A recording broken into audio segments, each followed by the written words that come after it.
The average person can have an impact on news. I guess it comes down to this. What's the most important thing in this interview? That is the stuff that is the easiest to ignore, the stuff right in front of your face. You write, quote, "Thank you for the lessons." What are some of the most useful leadership lessons you've learned from talking to some of the most powerful people in the history of our world? So much of life is rejection. You just can't let that be the final word. Part of winning is just staying in the game. It feels like you're speeding up. I'm a very ambitious newsman who wants to be covering stories. What is your process to come up with questions? I have a very vivid memory of moderating the Republican debate in 2015. It's having a debate and a discussion with really smart people who are considering all the things that you and I are talking about. For any aspiring writers out there, I'll give you two bits of advice. One,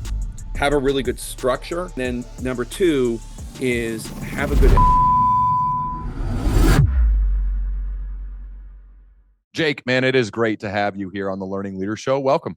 Thank you so much. It's great to be here. So you opened your book, you dedicated it to 12 people, including Diane Sawyer, Ted Koppel, Charlie Gibson, Peter Jennings, and you write, quote, "Thank you for the lessons." Yeah. What are some of the lessons that you've learned from them? An example for Ted Koppel, one time saw on the in-house channel a pilot that ABC News was working on with me and Bill Weir in the period when Koppel was kind of being pushed out the door by ABC.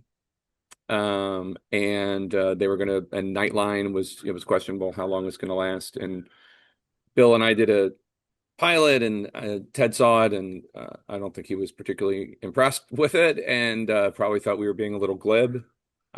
Looking back on it, we were definitely being a little glib. And he took me to lunch and he said, "Remember, you can always tell them no. You can always tell them no." And that was a lesson that obviously here I am 20 years later or whatever, that is something to remember. The other note is when you're done negotiating the salary, put as much vacation day in there, because they don't understand the importance of it, because it's not a monetary value. So get as many vacation days in there as possible. That's another one. Is it hard to take days off though, like in your world? It is. And it's in the Trump era too, especially because every day, because he, whether you like him or not, he makes a lot of news. He creates a lot of news.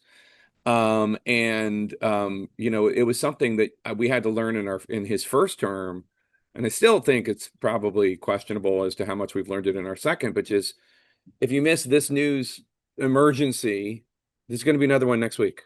Like, it's okay if you miss it. And anyway, for people metabolistically built like me as a news person, it is difficult to be away from a story because you want to be covering the story. You want to be involved. It's a drive. I had a hot mic moment when I was covering the summit in Alaska. And one, I'm not embarrassed about it all, is we were having technical problems, and then somebody was saying, like, "Okay, we're going to come to you. Are you ready?" And I'm like, "I'm fine. Give me back my show. Like, let's go. I'm going to, and some of the, click hunters out there thought this was some big gaffe. I'm like, I'm a very ambitious, aggressive newsman who wants to be covering stories. This is not any revelation. But anyway, yes. So it is difficult. I say that like as in a good way, as in it's kind of cool to have a job where you want to do it. You know what I mean? Like a lot of people don't have that luxury. I feel like I do. And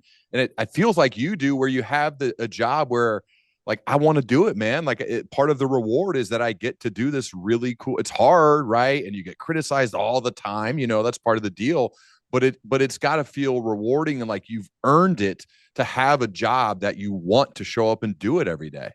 It is a gift. And I know this because I have a lot of friends who have jobs that they love, and I have a lot of friends who have jobs that they do not love. And I am very lucky that I have a job that, when all is said and done, forgetting the criticism and the difficulties of the news media in this era and blah, blah, blah, it's still just such a thrill to be able to cover this stuff. And I would be watching it if I were something else, a screenwriter or cartoonist or whatever. Like, I would be watching it I mean, I remember I have a very vivid memory of moderating or co-moderating the Republican debate in 2015 at the Reagan Library in Simi Valley, California.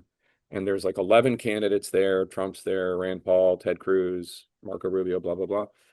And like the most like I was like, I have the best seat in the world. Yeah.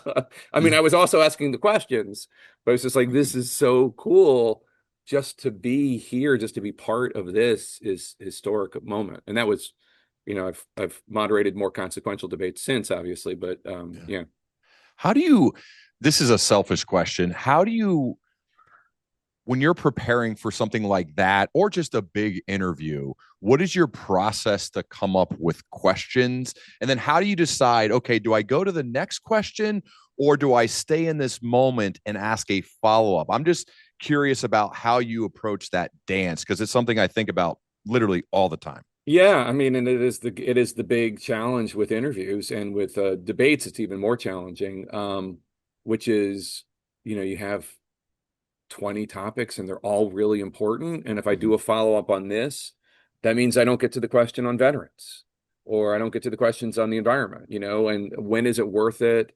I should start off by saying, like, any interview I do, any debate I moderate, it starts with this incredible team of really, really smart CNN producers and writers. I mean, I just a fantastic team, and they don't get enough credit.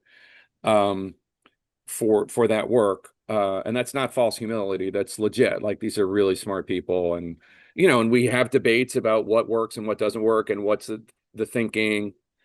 But it's having a debate and a discussion with really smart people who are considering all the things that you and I are talking about.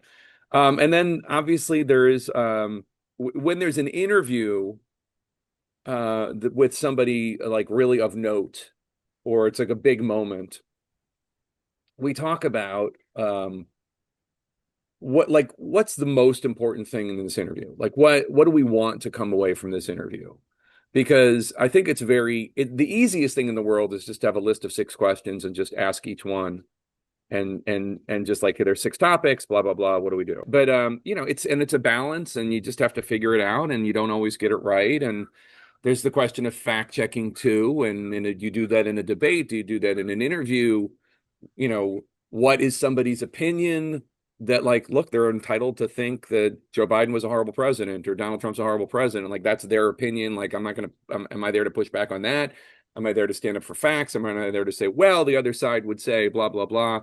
And it's all just, subjective and imperfect, and you're never going to please everybody. And you just try to do the best job you can. How do you deal with the criticism? Is it, do you just block it out? Do you read it?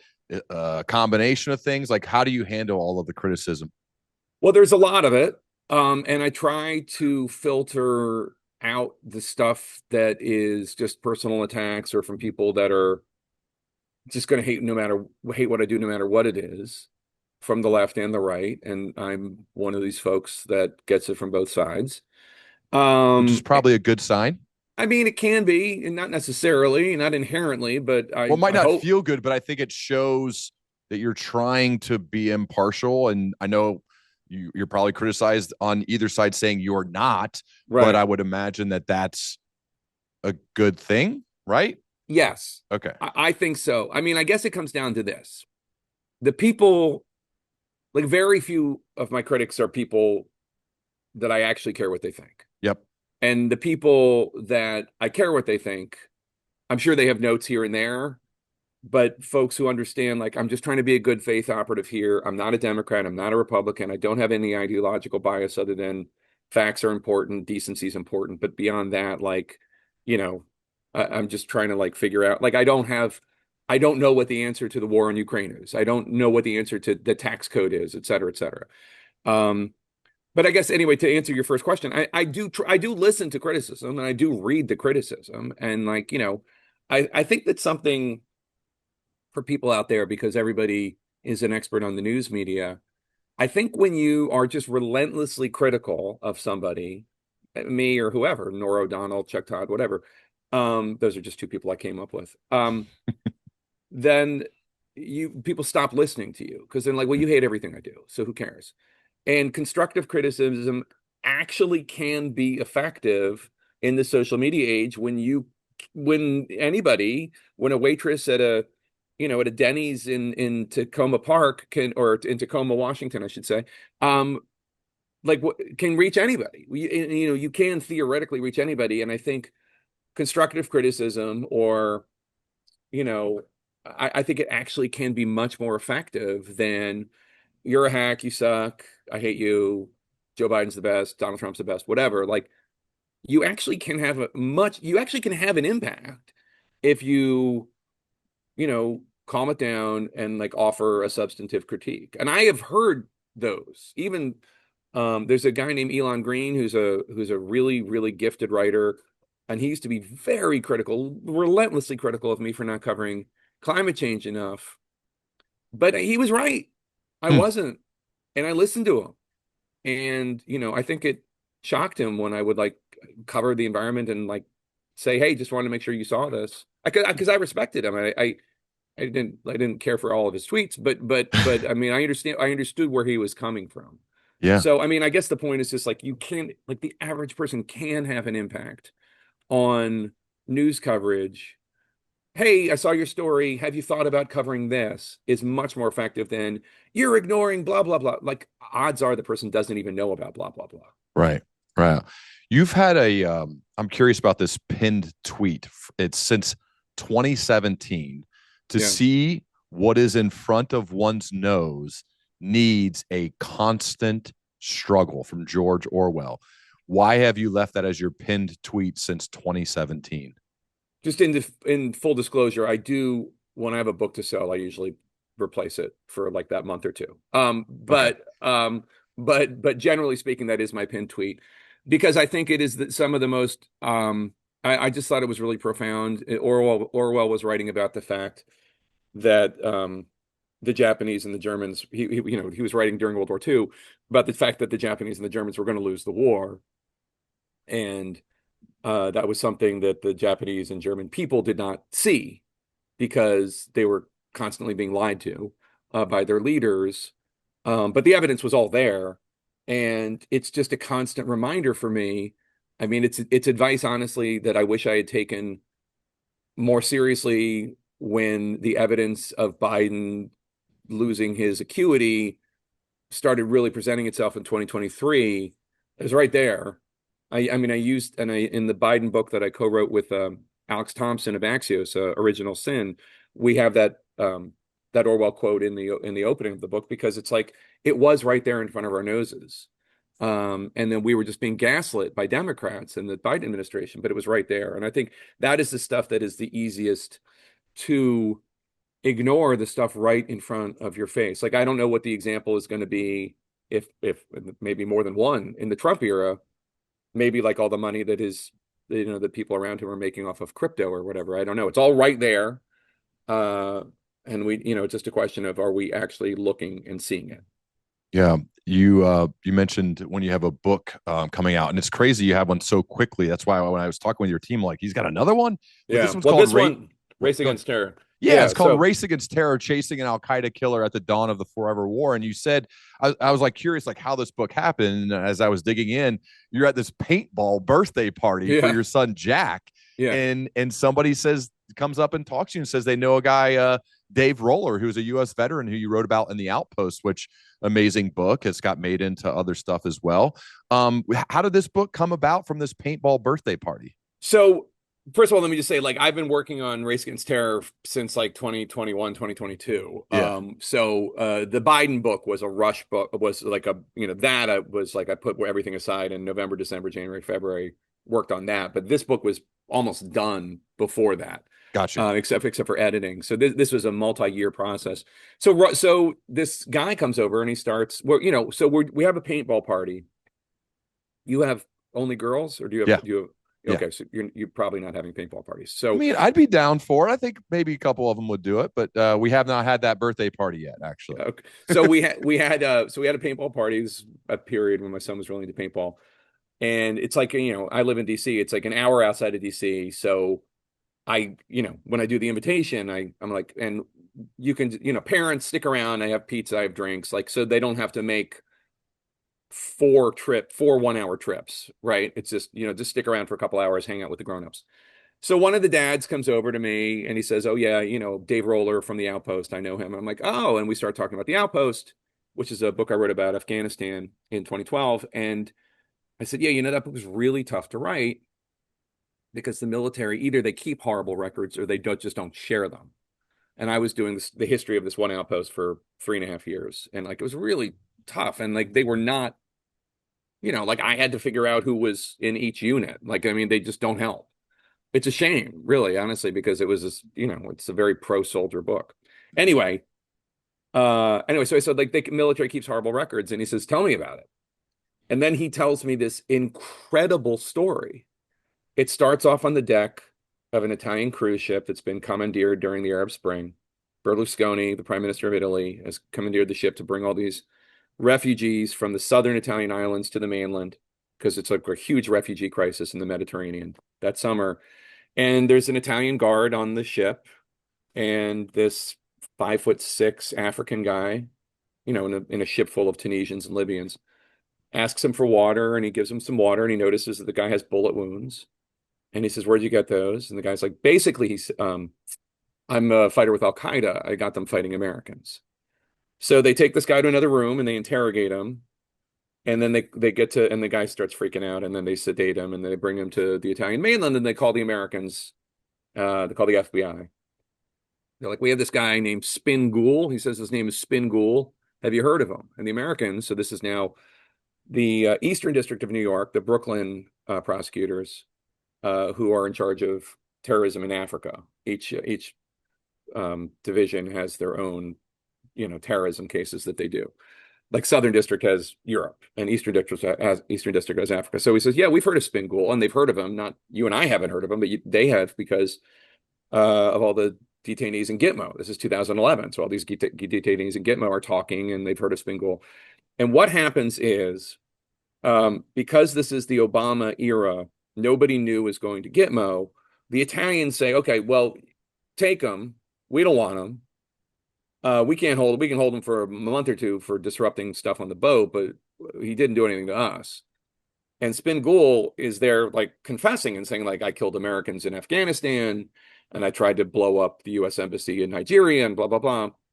And the Americans have basically a ticking clock to build a case that will stand up in a court of law, and against a reasonable doubt of his innocence, and before the Italians free him. So that it's a race against time to prove that this random guy from Niger who has all these wild claims, and there's no evidence that anything he did, he can't even tell you what date the attack was in Afghanistan, they to lock him up.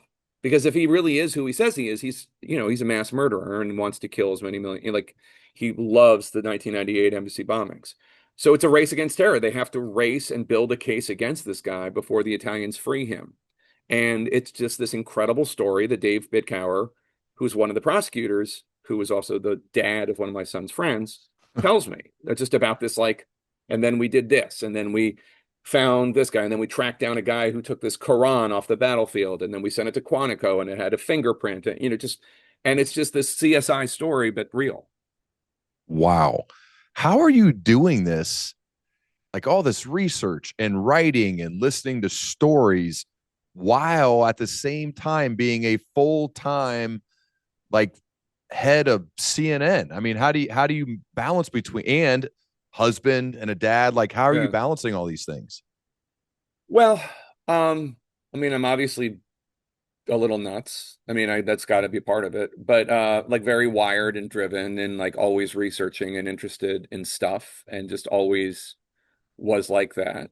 Um, and when I was a kid and I would be in the library a lot and reading stuff, and just like if I liked something or thought something was interesting, I mean, like I'm just thinking like in 1981, I was really into the TV show MASH, and then I went to the local library, and then I was looking up every article I could read about MASH Hmm. on microfiche. People out there don't even know what microfiche is, but like it's, it's like every Newsweek from 1977 is on this file. And like I mean, it's just always how I've been wired, just to like, I find something interesting and I want to find out everything I can about it.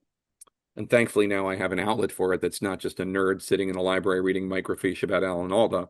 Like I'm actually, doing research. And this book was really interesting to write because there were just so many stories about it. And what happens is then you become more of an expert almost than some of the other players, because the prosecutors, for example, don't really know everything that the FBI is doing. The FBI doesn't know everything that the soldiers went through. The soldiers don't know everything that the Gold Star families went through, and on and on. You actually end up being the expert on this whole thing because you know enough of all of the stories, and then you just figure out how, okay, now how do I present this to a reader that is the most interesting and compelling way to bring it to them.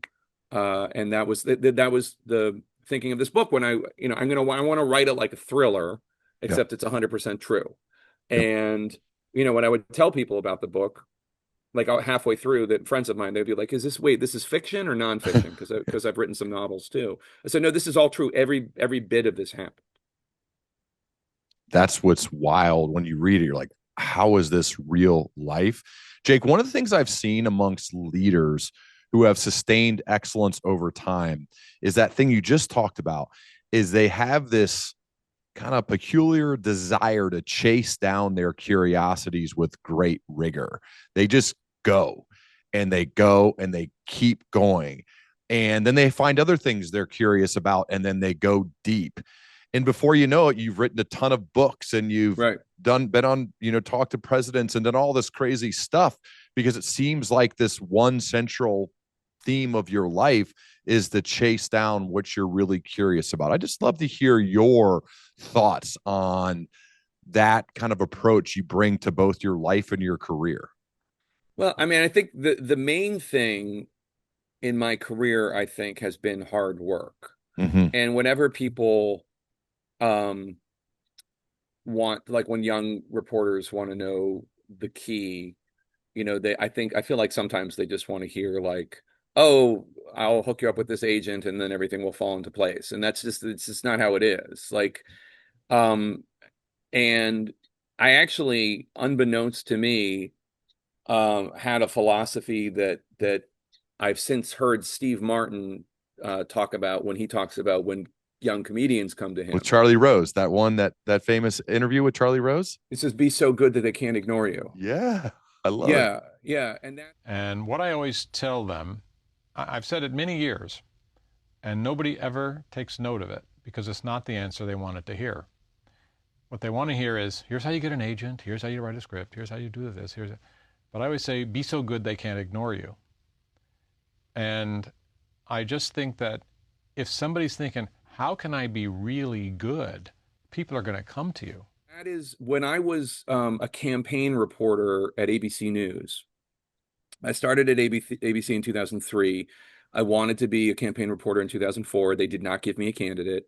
And then in 2008, by then I had earned, through fact checking and being a congressional correspondent, then I was going to get a candidate. And I was competing, like my fellow ABC News correspondents were all of them just excellent in different ways.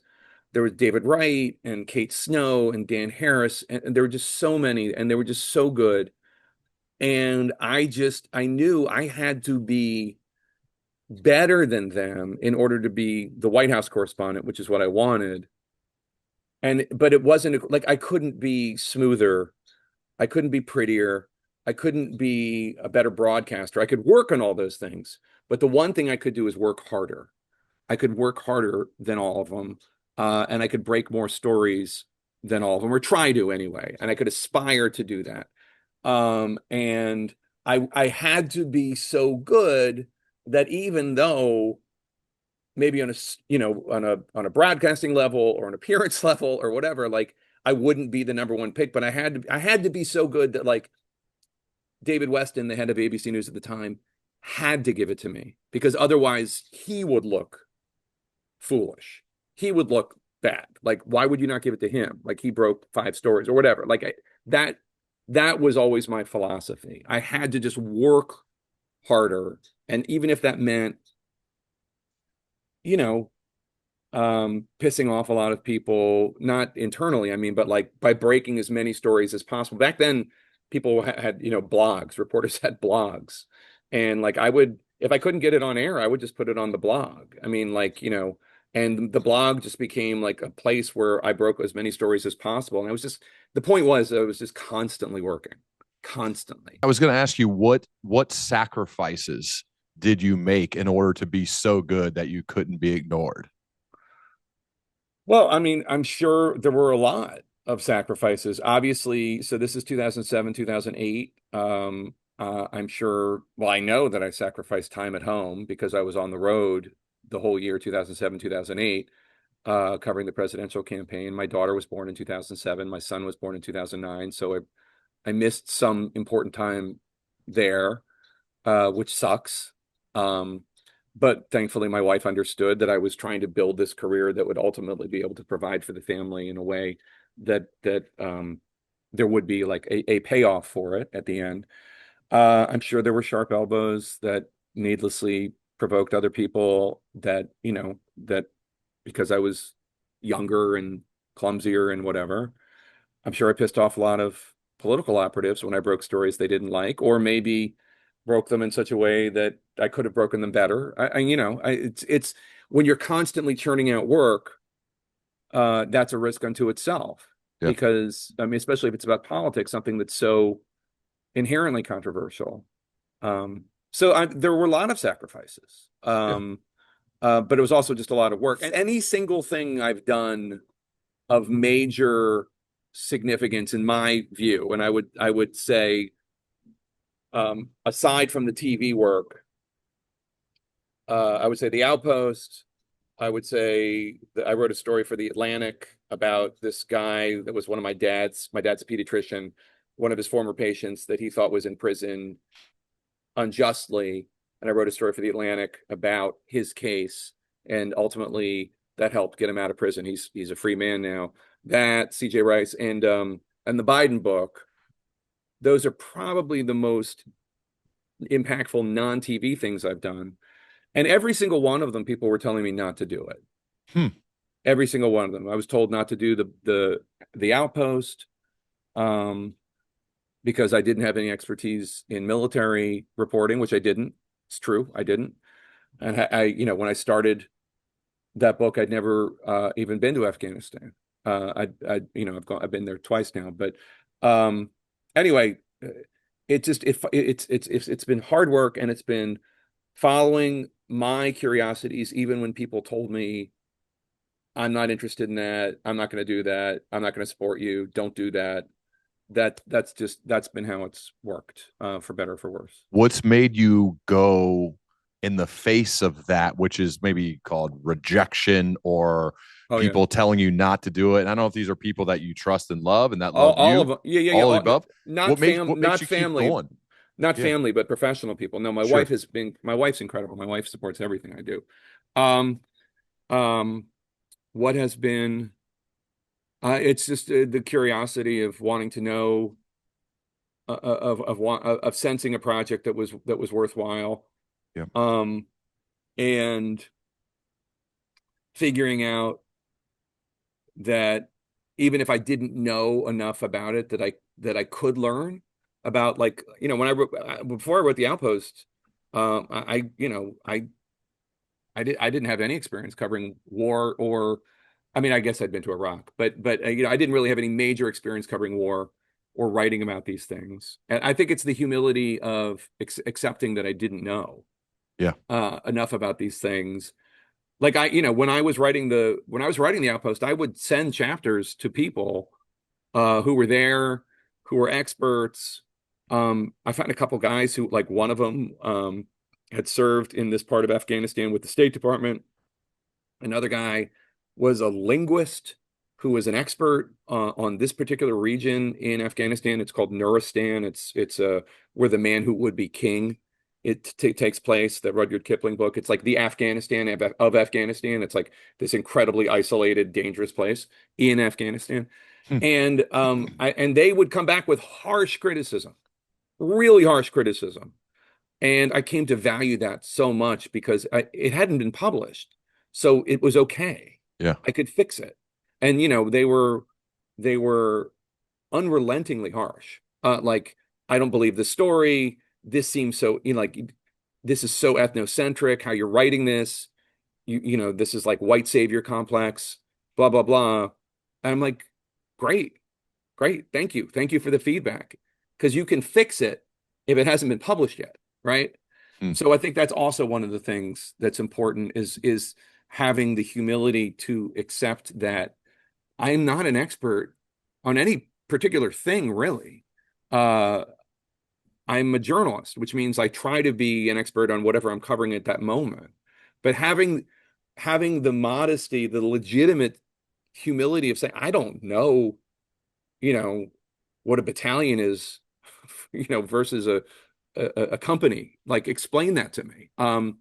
Has been an important part of the process, I think. I think this willingness to be a beginner, this willingness to show up in places where you're not the expert or you don't know everything of what you're talking about is a superpower. I think it's a useful skill for leaders to have. And I think it is a skill because you got to be tough. You got to have some inborn confidence that's been created throughout your life. So, like, I can show up and be a beginner. I've never done this. I don't know what I'm talking about, but I'm willing to chase down my curiosity. I think more leaders would benefit from developing that skill.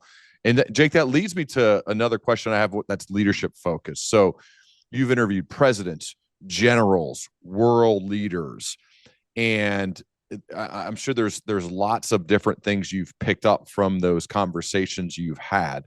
What are some of the most useful leadership lessons you've learned from talking to some of the most powerful people in the history of our world?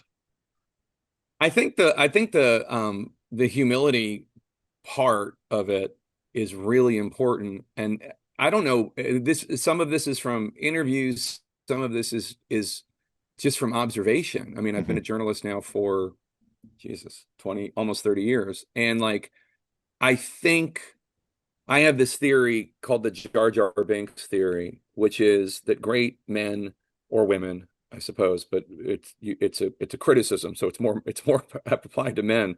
The great people often achieve as much as they can to the point that they are able to remove from their inner circle anyone who tells them they're being an asshole or making a wrong decision. They often do that. They often, remove any critic from their inner circle. And I call it the Jar Jar Binks theory. It's kind of a bad name, but it's because I think Jar Jar Binks is a horrible creation in the Star Wars movies, and that somebody should have been there and telling George Lucas, please don't put that Jamaican frog in the movie. It's a horrible idea. The movie still made $6 billion, so whatever. It's a fault, but I think of it that way because it doesn't even matter about the success of the project per se as it is about the worth and the quality of the work. So, for instance, Joe Biden is a good example of somebody who, by the end, was surrounded by his top aides and his family who did not, they were not honest about what was going on with him. I think there are a lot of presidents who have had that problem. I think there are a lot of, I think that is the number one thing. It is very important to surround yourself with people, and not just a spouse who will tell you when you're, erring, as my wife without question does. But also your executive producer, your chief of staff, your top aide. Like, you need people around you, not just to keep you humble, but to protect you from yourself. Mm-hmm. And I think that is the most important lesson in leadership, because I see it violated every day, all the time. And I mean, it's just over and over and over. People, you say, why would they do that? Well, because they have removed every critic from their inner circle. Mm-hmm. So they don't even have a clear view as to how they look or what this might look like. They don't have anybody like that. And this is, not to beat up on Joe Biden, but we saw this in the when Alex and I wrote the Biden book, Original Sin, like that was something that we saw was um, the removal of any skeptic from the White House.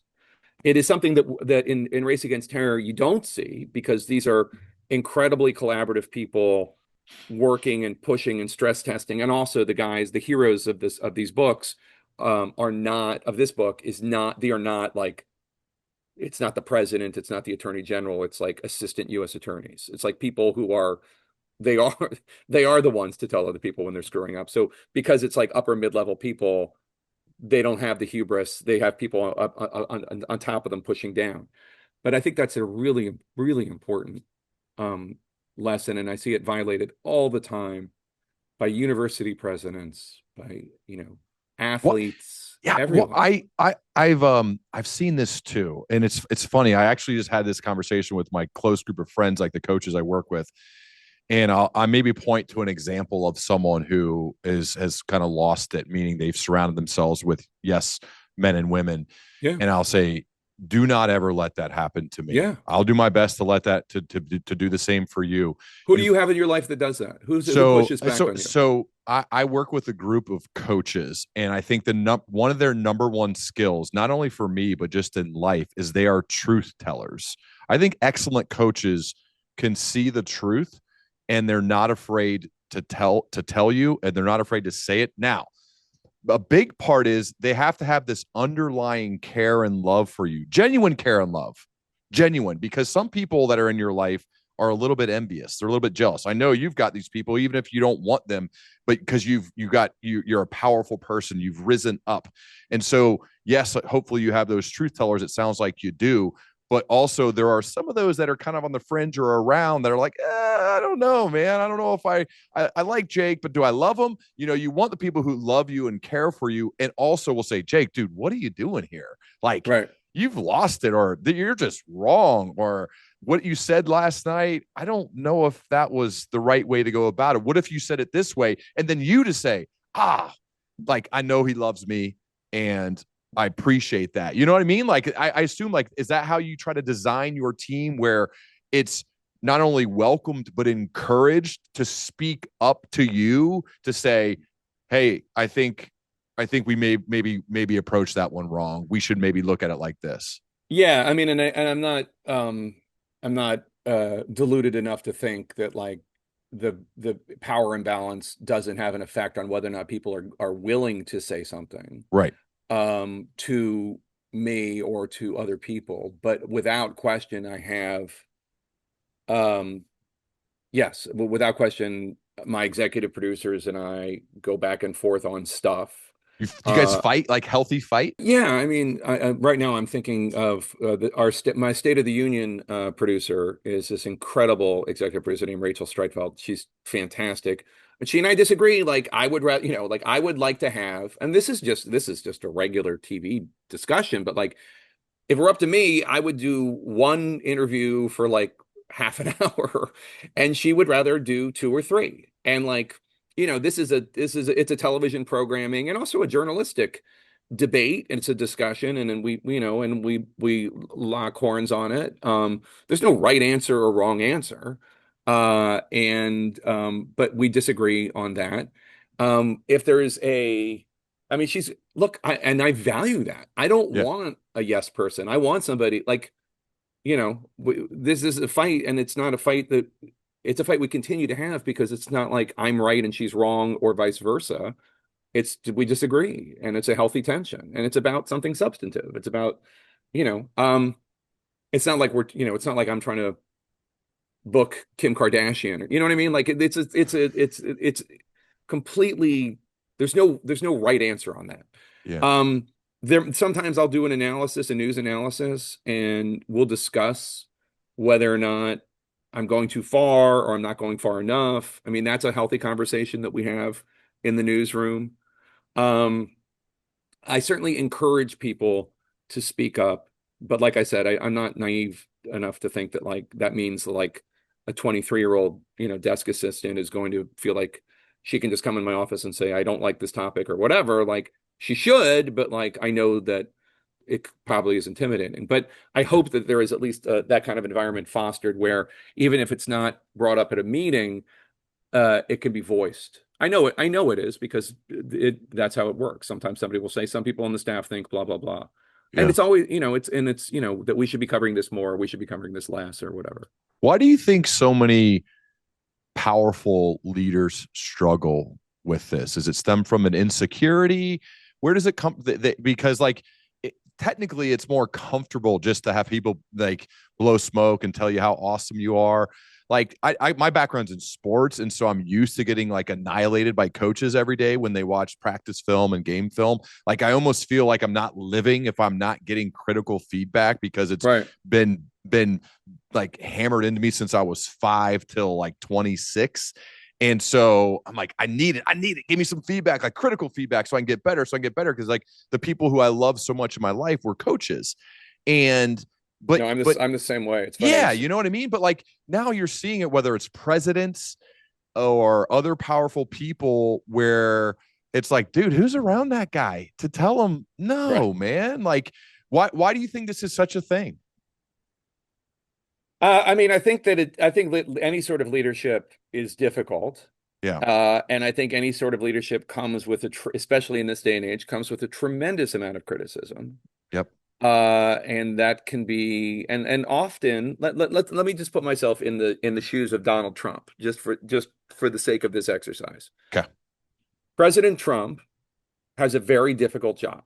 Mm-hmm. This is just like, remove what you think about Donald Trump from like anybody listening. Remove what you think about him, whether you love him or you hate him or you're in between. He's a very difficult job. And like, if you go online, you will find the nastiest, most personal attacks, not only on him, but his appearance, his wife, Mm-hmm. his daughter, his sons, his grandkid. Like, there is the nastiest stuff out there. In addition, and this could apply to any president, so don't think like this is about Trump, but like, in addition, he's getting death threats. He had assassination attempts. He literally has to walk around in a protective bubble because people will try to kill him. Like, Mm-hmm. so you put yourself in that environment, and then you say, well, why isn't he listening to criticism? Yeah, Like, that's a good point. like his entire life is criticism. Yeah. No, I'm not. No, now that doesn't mean I don't think he should listen to criticism. I do, and I think he could probably be an even better president if he had more skeptics around him. All that stuff, as I thought about Biden, et cetera, et cetera. But so to any smaller degree, let's say I'm just going to keep picking people who people won't expect me to sympathize with. Let's say Sean Hannity, right? Yeah. Sean Hannity, same thing. He does a show every night. I'm sure he brings his best to it. I'm sure he thinks he's doing the best show he can do, and he's providing entertainment and news and analysis, and he's making lots of money for Fox, this and that. And again, he probably has to have a security detail. He's, the criticism on him, I'm sure, is unrelenting. So in a situation like that, it might not be like the first impulse of somebody to say like, okay, give me some criticism. Yeah. Right. So yeah. I understand how it could happen that somebody removes critics from their sphere. And I'm not saying that about Trump or Hannity. I'm just citing them as two examples of how tough it can be and to be in the public sphere. So I think it makes sense. Now, add on that, like if you're a general, you're literally getting shot at, right? If you're a Hollywood star, your life or death is like whether or not you get good reviews and the movies come out. And, if your movie fails, and literally maybe you're going to lose your job and your money and your power. And I mean, so the stakes are very high on a personal level. So I understand it. My point isn't that the criticism makes me a better person. My point is that it makes me a better journalist. Mm-hmm. That's I think the point. And I'm humble enough to know that like every day I could stand criticism about what we could have done better yesterday and what we should do better tonight. One of the attributes I think you're exemplifying that we all would be better served having is the ability to legitimately put yourself in someone else's shoes. I don't think most of us do that. Hardly ever. We don't like sit there and actually think, wait, what would it like? A lot of times this happens like in a company. It's just so easy to criticize the CEO, or it's when you're like, down multiple layers below, it's so easy to criticize the senior leadership. But if you've never taken the time to have an understanding of what their life is actually like, what are Right. they faced with, what are their struggles, their problems, what you just kind of showed is it actually like helped me be a little bit more reasonable, because like I don't know what that's like. I don't know what death threats and having to have assassination attempt, like I don't know what nobody really knows what that's like. But you're sitting like, hey, why don't you guys think about that a little bit? It might make you just a more reasonable person. Now that still doesn't it still doesn't say, hey, you should just surround yourself with yes people. But I do think in general a good leadership skill is to try to understand the world through somebody else's eyes. And if you can do that, Yeah. you'll probably have higher EQ. You'll be able to better relate with people and probably become a better communicator and understanding of others. And that's a good leadership skill in itself. One of the things that's tough about it, and I know this from personal experience, is that like it's very difficult to try to maintain that when you're talking about people that are being relentlessly unfair to you, Yes. you know, and like twisting things you say and attacking you personally and attacking your family personally, this and that. Like I know I have experienced that to a much smaller degree than President Trump or President Biden, but I know what it's like, and it sucks, and Yeah. it also, um, I mean, one of the things I think is so interesting about President Trump is he drives so many people crazy, Mm-hmm. and but it's not just his supporters who are driven to the point of um, illogic that they'll support anything he says or does, even if it contradicts itself or whatever. It's also his opponents. He Mm-hmm. drives his opponents crazy, where they are just like knee jerk opposing anything he says or does, twisting this, that, the other, and they often beclown themselves in their hatred of him. Um, and I understand it because I remember like it's difficult when when you're in the public eye and people are just like really coming at you, like other public officials, to try to maintain a state of decorum and grace and um, respect for them when they're not doing it for you. So Yep. I get it. I understand why President Trump or others are like so angry and like so inclined to lash back because psychologically it's not pleasant. And I can't say that I've maintained 100%. Like I remember, like I have in my mind tweets that I wish I hadn't written, etc. Since deleted, so you can't find them, but I'm sure they're out there somewhere.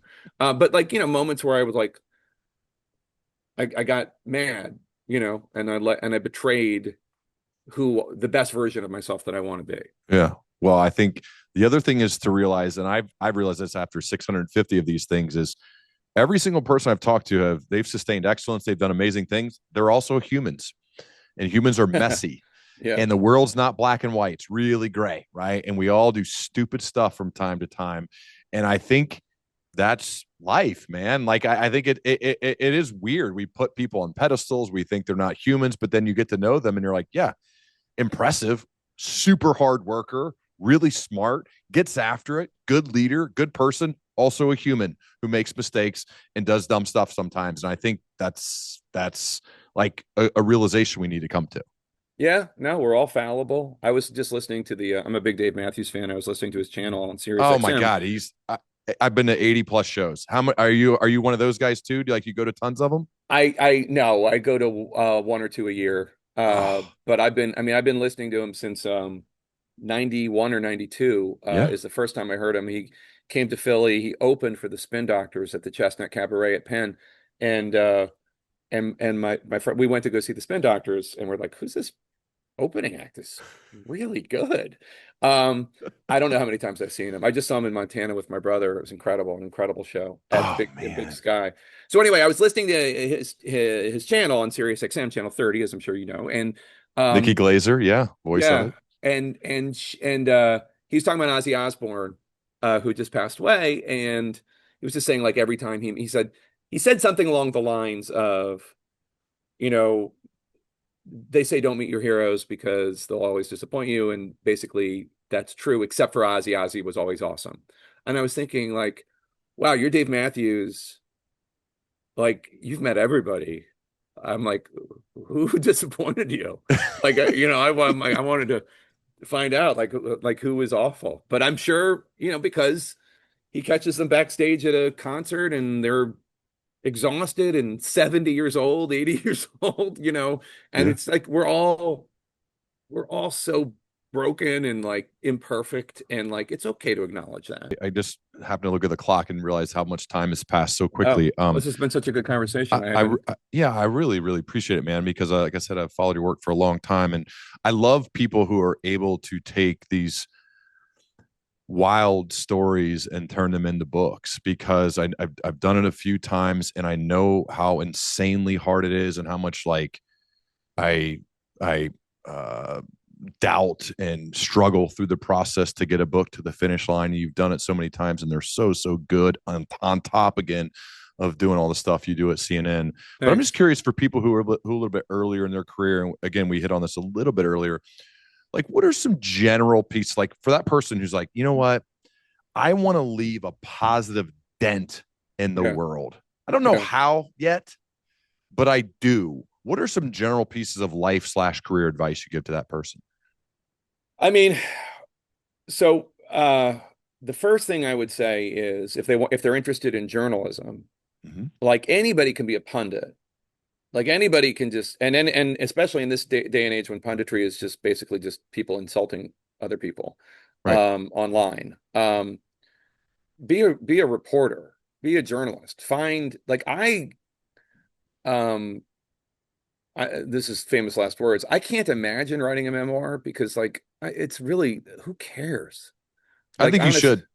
No, well, I have no, maybe when I'm 80 and I need to figure out a project and I got, but but I'm telling you, the stories of other people are Yeah. so much more interesting.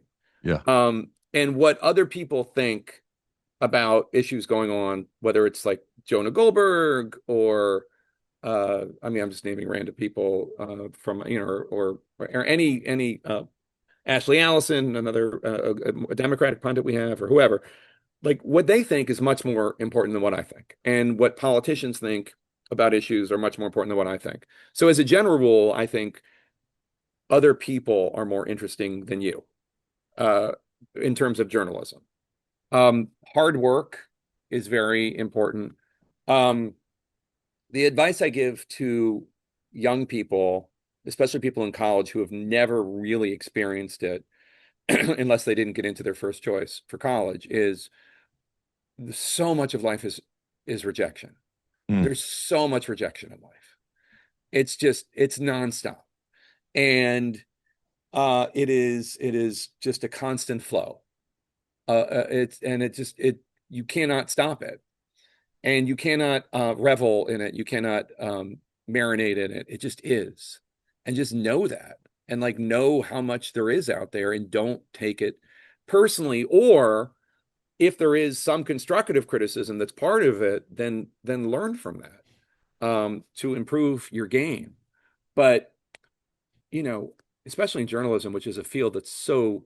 But truth is, like most fields in the humanities, there's a tremendous amount of rejection. Mm-hmm. Journalism, history, English, fiction, interviews, whatever. So I mean, I think just knowing that and like coming to terms with the fact that Dr. Seuss's first book was rejected by 47 publishers or Mm. whatever. You can go through a list of them. They're just like there are so many examples of really worthy artists and projects being told you're worthless. And like you just can't let that be the final word. Part of winning is just staying in the game. Like too many people quit, and that's why they lose, because they don't have a chance Oh, to win. 100%. You know what I'm saying? Yeah. Yeah. And look, I mean, so Original Sin was the Biden book I Yeah. wrote. And I have no idea how well this book is going to do. I hope it does well. But honestly, like to me, it's just like I wrote this book. I'm proud of it. I hope people buy it. I hope people enjoy it. It's not I mean, I'd like it to be a bestseller, all that stuff, but like it is the work that it is. Mhm. But Original Sin, just to bring it back to the rejection thing, um, Alex and I started working on the book the day after the election because we're like, what happened? Like that was not normal, and I still don't like how bad was it behind the scenes? And we start working on it, and like, and Alex and I said to Alex, like, we were working on the book. We didn't have a publisher. We had, I mean, he had an agent, and I had an agent, and we were working. They were working on shopping around. You know, we wrote a proposal, and then they were working on shopping it around. But I said, I don't care if we self-publish this and put it on eBay. Like, I just want to answer this question and write this book. Yeah. Now, it turned out that, you know, there were a couple publishers that were interested, and ultimately Penguin Random House published it. But I'll say there were publishers that rejected it, that didn't even want to read the proposal. And then there were publishers that you know, offered a low bid or whatever. And that's fine. It was, you know, it got almost universally positive reviews from the mainstream critics, the New York Times, Washington Post, et cetera. And it was on the bestseller list for 7 weeks. It was #1 on the nonfiction list for the first and second week.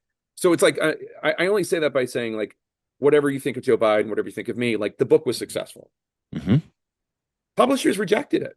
Mm-hmm. Like there are, I mean, I'm not going to name them, but like there were publishers rejected the book. It is like it was a success, like period, full stop. And so like I you know, I'm probably at the top of my craft right now, or at least with the top that I'll ever achieve. And like, just for anybody out there struggling or whatever, like I get rejected every day, every day.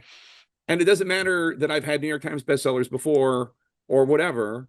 Like it's part of life. And it's just like, and it sucks, but you just have to keep fighting through and, you know, beating that wave on the seventh one. I think that message is super inspiring because some would assume like, well, you just kind of can do whatever you want. Of course, everybody wanted it. Of course, you know, because we've seen the numbers it's done and the impacts it has had. And another one that I've read that is wild, that I recommend people reading too. But yeah, I mean, overall, I really appreciate this, Jake. I would love to continue our dialogue as we both progress because I look up to this has been so fun. Yeah, the way you approach it. This current book, that is it's kind of like a movie is how I would describe it. That's how it reads. And I mean, I love watching movies, but it feels like that. So I think it's really hard to make the written word feel like a movie. And this book, Race Against Terror, Chasing an Al-Qaeda Killer at the Dawn of the Forever War, feels like a movie, like you're inside of it. It's really, really well done. I really appreciate your team sending me an early copy and for them to connect us because I really enjoyed this, Jake. Well, this was a lot of fun. I'll just give two for any aspiring writers out there. I'll give you 2 bits of advice that I think like I achieved in this book and the last book, and maybe not in any of the previous ones, which is 1, have a really good structure. Like that's an important part of a book, is like the beginning, the middle, and the end. There's the old aphorism like Act 1, chase your hero up a tree. Act 2, throw rocks at your hero. Act 3, get your hero out of the tree. That's the basic dramatic structure for everything. And so having a good structure is important. And then number 2 is have a good editor and be willing to kill your darlings, as they say. Faulkner, I think, said it. Like, be willing to, like, this editor I have for this book, Sean Delone, he's fantastic. And he would I would send him a chapter. I'd done the outline and I was sending him chapter by chapter. That's how we wrote it. And like, you know, I'd send him chapter 7 and he'd be like, Jake, you need to rewrite chapter 7. It's too much like chapter 4. Here's my idea for it. And I'd be like, fuck. I don't want to do more work. I'm doing so much work. But just tell me it's good, man. And yeah, like, no, exactly. No, that wouldn't be loving you. That wouldn't be showing you the love. And literally, I'm sitting here, and I sent an outline for a project to my agent, and like, what do you? And like, I'm just waiting for him to say, like, this is good, this is bad. It should be a screenplay. It should be a novel, like whatever. He might say it sucks. I mean, I don't even know, but it's something I've spent the last 2 months working on, and like again. I don't like it could be nothing. He could say it's awful. Like this is all just part of the process. And then if it turns out like, I don't think I can sell this or this isn't any good or blah blah blah or it needs work or whatever, like I'm 56, but like I might as well be 22. It doesn't matter. Like it's still like I'm facing rejection and yes, things are a little easier for me now, but like that doesn't mean like I'm not in it still the same way as I was back when it was 100% rejection. Now it's only, you know, 95% rejection. It feels like you're speeding up. Like, Yeah. is that accurate? Are you speeding up like right now? Like you're going harder. You're not like taking it easy and resting on your laurels and all the money and everything. Like you're kind of getting after it even more. Yeah, I don't know how much long. Yes, that's accurate. I don't know how much longer I have this window where people are paying attention to ideas I have or thoughts I have. And I like having multiple projects going. And I know if there's anything I've learned from watching peers and older contemporaries, it's that relevance is ephemeral. Yeah. And, and when it leaves, it looks fucking brutal. Yeah. I mean, it hasn't left me yet, but it will at some point. And, um, I just want to make sure that I'm producing as much as possible while I still can. I think it's inspiring, man. I love the idea of speeding up. Like I'm gonna go, man. Like I want to maximize this thing. Let's get after it. Yeah. Let's try to help people. Let's make an impact. Let's tell stories. I think it's inspiring when you see somebody who's hit the top of the mountain and they run faster and they go harder. Maybe that's not for everybody, but it's for me, man. Like I love that kind of approach to this thing. And I think it's inspiring for others to see that you're speeding up at a time when maybe some would relax or would coast. And I think that's, I appreciate that. I thank you. And I have to say your metaphor is making my bones ache. The idea of me right hitting the top of a mountain and running faster sounds incredibly painful to my knees and lower back. But I know you mean it as a metaphor, so Yeah. I'll take it in that spirit. Oh, this is great, man. I know we went way over time, but I appreciate it. And like I said, I'd love to continue this dialogue as we both progress, man.